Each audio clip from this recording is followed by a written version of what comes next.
People want an 18 playoff, and I can't blame them because I'm one of those people. Need an 18 playoff. We've got 5 Power 5 conferences. That's what we've got. So we've got 5 conference champions, and those teams don't play against each other enough for us to judge a Pac-12 champion versus an SEC champion, for example. They only play 1 Power 5 game out of conference typically. For USC this year, it was 2. USC took on Texas and Notre Dame. Ohio State played Army. They played Oklahoma. So technically they did play 2 Power 5 games. But for most teams like Alabama, they played Florida State, and that's it. That's the only game that we have to judge Alabama against the nation, was a game against DeAndre Francois in Florida State way back on September 2nd. And they won 24-7. So the point is that the conferences play in silos, so all the conferences need to be represented. And that's why the majority of college football nation out there is clamoring for an 8-team playoff.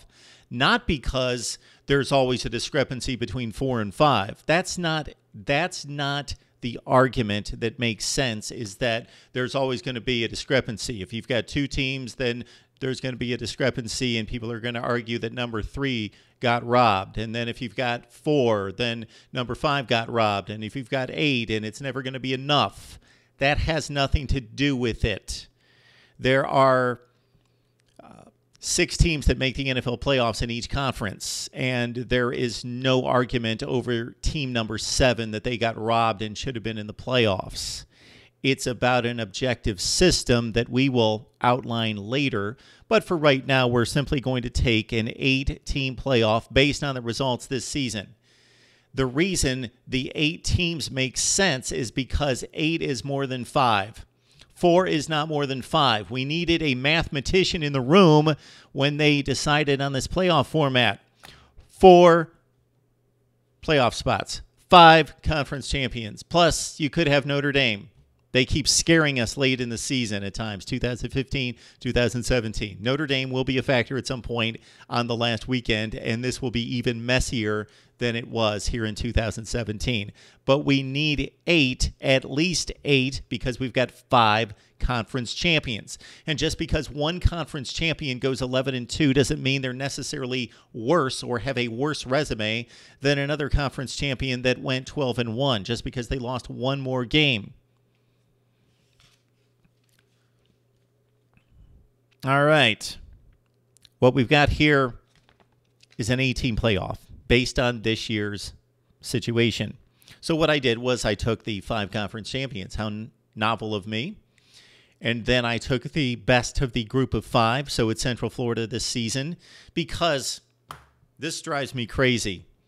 We have roughly 65, let's do the math, 14 times 3, ACC, Big 10, SEC, that's 42, plus the 10 in the Big 12 is 52, plus 12 in the Pac-12, 64, plus Notre Dame, BYU, UMass, and Army. 68 teams playing Power 5 football.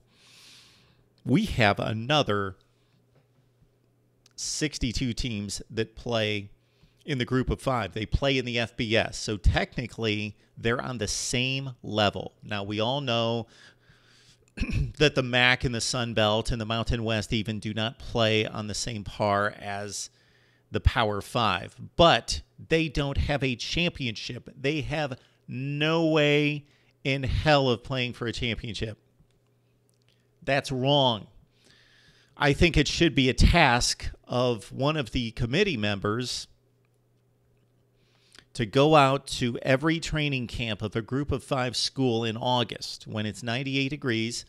Those guys are going through 2-a-days, throwing their guts out, and should have a meeting with the team and say, just wanted to gather you around, inform you, and educate you on the college football playoff selection process, and let you know that if you win every game this season 50-0, you have absolutely no chance of playing in the playoff. Just wanted to let you know that.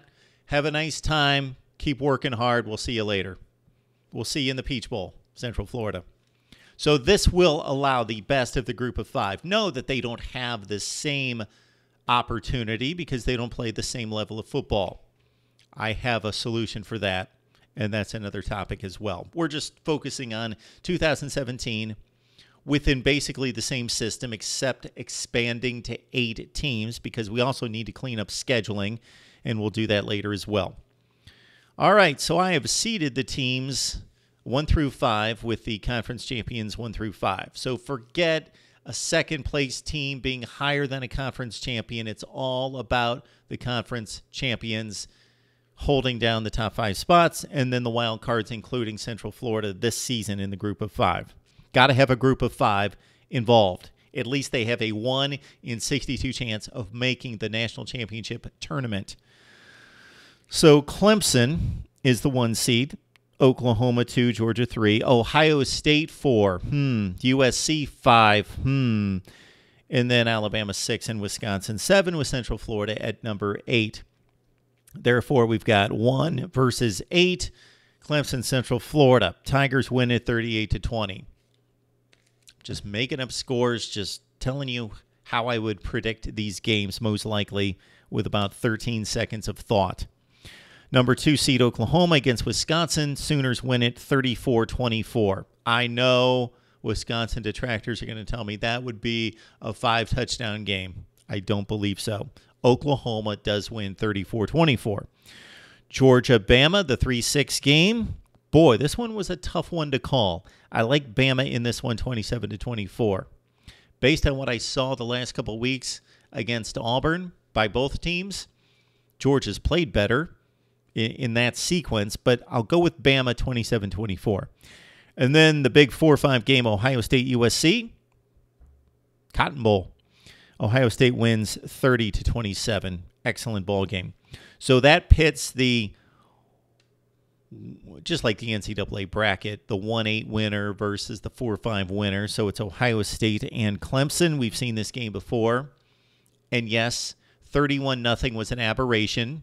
I can't prove that. They didn't get to play again. Clemson was the better team. They went on to win the national championship. But don't tell me a Clemson team that was that close to losing to NC State, they were lucky to win that game. If there would have been a better field goal kicker on the NC State team, they would have lost. They did lose to Pitt. So if they would have played Ohio State 10 times, the score differential would have been much, much different. It was one night. Clemson does beat Ohio State. They're better, 27-17. And when I say better, that doesn't mean I know it. That means that's my estimation. Oklahoma, Alabama, what a game. Sooners win it 30-28. And your national championship game is Oklahoma against Clemson. They played in 2 consecutive bowl games. First in the Orange Bowl in the national semifinal in 2015. And that was the year, that's right, 2004 to 2015. Yeah, that was just a year removed from the 2014 Russell Athletic Bowl. Clemson won both games easily, and they will win the national championship here against Oklahoma 37-27. Just my thoughts on an 18 playoff. It could be organized much better than that. And what's really flawed here is not just that we don't have all the conference champions involved, but also how we arrive at this position. And I will outline that either sometime between now and the Bowls or maybe during the off season. We shall see. Need to hear from you. Always love reading your comments, responding to your comments, and even seeing the back and forth between all of you. Please subscribe to my YouTube channel. And if you have friends, family, whoever, your next door neighbor, they love college football, this is the place to be as we talk it up each and every day with the best bloggers and broadcasters, and analysis from myself and commentary from you as well, right here on Mark Rogers TV.